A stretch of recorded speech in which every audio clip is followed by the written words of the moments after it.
শেষ পর্যন্ত গীতার জন্যই বদলে গেল অগ্নিজিৎ মুখার্জি। সম্পূর্ণ জানতে ভিডিওটিতে একটি লাইক করে প্রথম থেকেই দেখতে থাকো। গল্পের শুরুতেই দেখা যায় বড়বাবু তো জিজ্ঞেস করতে থাকে অতসী নার্সকে, ইন্টারোগেট করতে থাকে আর বলে, কি হলো, চুপ করে আছেন কেন বলুন? আপনি কি রত্নাকে বলেছিলেন যে স্যার ডাকছে? কিন্তু সেই সময় স্যার ছিল অপারেশন থিয়েটারে। কি হলো, উত্তর দিচ্ছেন না কেন? অতসী পুরোপুরি অস্বীকার করতে থাকে আর বলে, না তো, আমি তো এরকম কিছুই করিনি, আপনার কোথাও একটা ভুল হচ্ছে। তখনই আবারও রত্না নার্সকে জিজ্ঞেস করতে থাকে, আপনি ঠিক করে বলুন। রত্না বারবার করেই বলে, স্যার আমি যা বলছি সেটা একদম ঠিকই বলেছি, আমি কোনো কিছু ভুল বলছি না। আর তাছাড়া আমি কেনই বা ভুল বলতে যাব? আমাকে যেমন যেমন বলেছিল আমি ঠিক তেমনটাই বলেছি।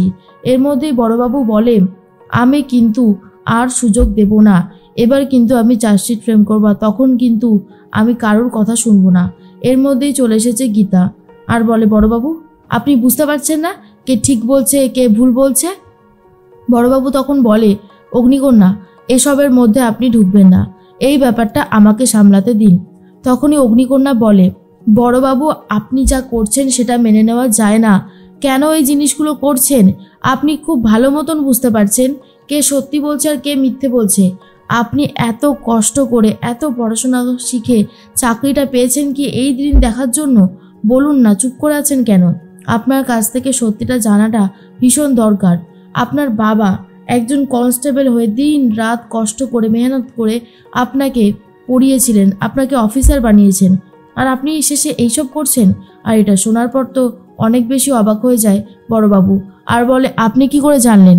তখন গীতা বলে, আমি কি করে জানলাম সেটা বড় কথা নয়, বড় কথা হলো আপনি যেটা করছেন সেটা অন্যায় করছেন।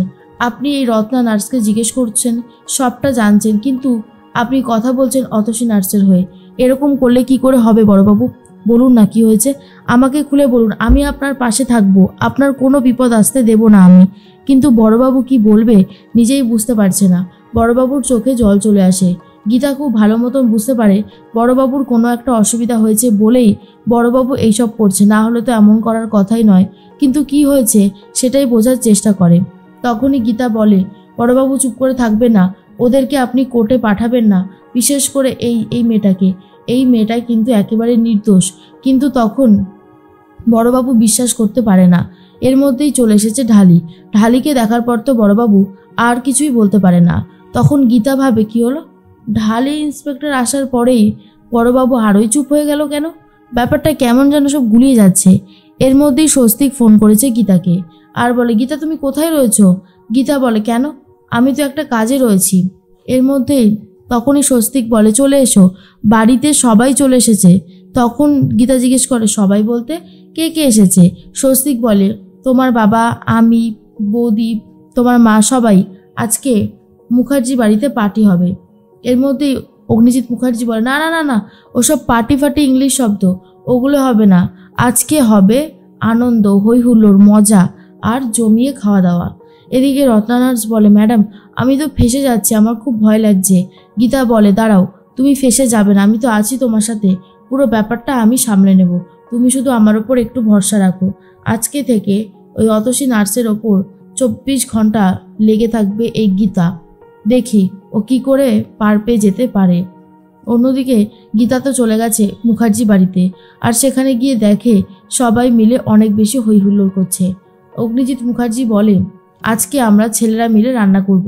আর এটা শোনার পরেই তখন স্বপ্নাদেবী নিজেই অবাক হয়ে যায় আর বলে, কি বলছেন, এটা তো হবেই না, কারণ গীতার বাবা তো সেভাবে কিছু করতেই পারে না।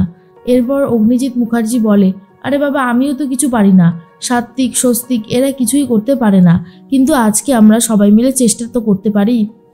গীতা তখন বলে, কাউকে কিছু করতে হবে না, আমি আছি তো, আমি সবটা খুব সুন্দরভাবে করে দিচ্ছি।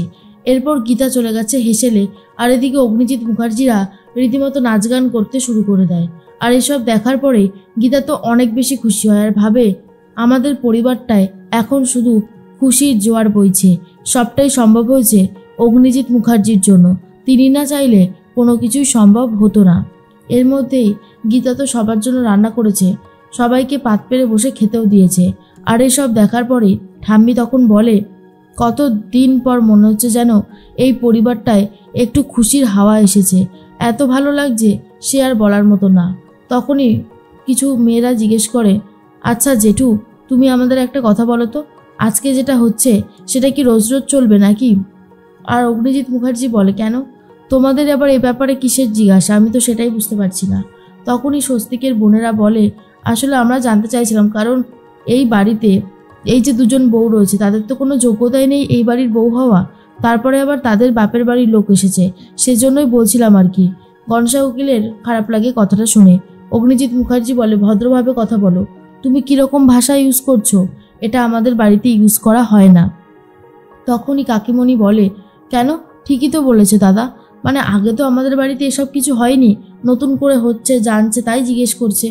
তখনই প্রলয় মনে মনে ভাবে, এই বাড়িতে একটু সুখে থাকবে সবাই, সেটা বোধহয় কেউই চায় না।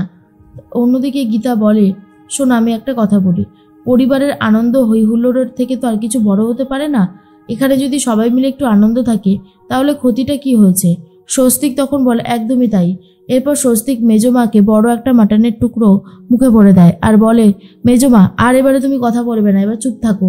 এরপর যারা যারা কথা বলবে তাদের মুখের মধ্যে মাটন ভরে দেওয়া হবে।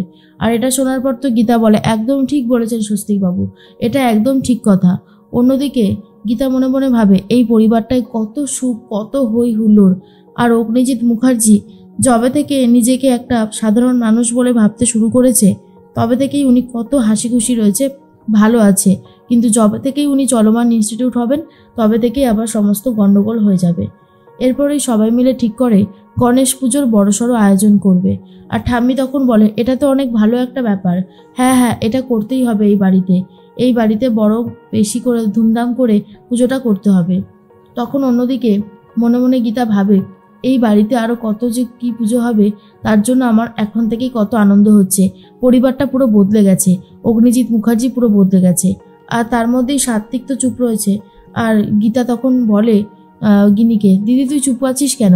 গিনি তখন বলে, না না চুপ আছি কেন, আমি কথা বলছি তো, আমি কোথায় চুপ আছি, আমি তো অনেক মজা করছি, এই সংসারের দায়িত্ব তো এবারে একটু একটু করে নিতে হবে তাই না? তখনই মেজমা বলে, তোমার স্বামী তো তোমার দায়িত্ব নেয়নি, আবার তুমি এই পরিবারের দায়িত্ব নেবে? স্বস্তিক তখন বলে, এই যে সেকশন নাম্বার 143 বলে ফেলো, আর দেরি করে কি হবে? অগ্নিজিৎ মুখার্জি বলে, 143? এটা আবার কোন সেকশন নাম্বার? তখনই স্বস্তিক বলে, আরে এটা তো হলো আই লাভ ইউ এর সেকশন নাম্বার। কি হলো? সাত্বিক এরপর চুপ করে রয়েছে। আর গীতা বুঝতে পারে একটু একটু করে এবারে সাত্বিকও ভালোবেসে ফেলবে গিনিকে আর চলে যাওয়ার কথাও বলবে না। এই সমস্তটাই ভাবছিল গীতা। আর অন্যদিকে বারবার করে একটা কথাই স্বস্তিক ভাবে, সব কিছু ঠিক হয়ে গেলে সে গীতার সাথেও জমিয়ে সংসারটা করবে। এই সমস্তই প্ল্যান করতে থাকে সবাই। আর গণেশ পুজোয় কী কী গানে নাচ গান হবে সেটা নিয়েও ভাবনা চিন্তা চলছে।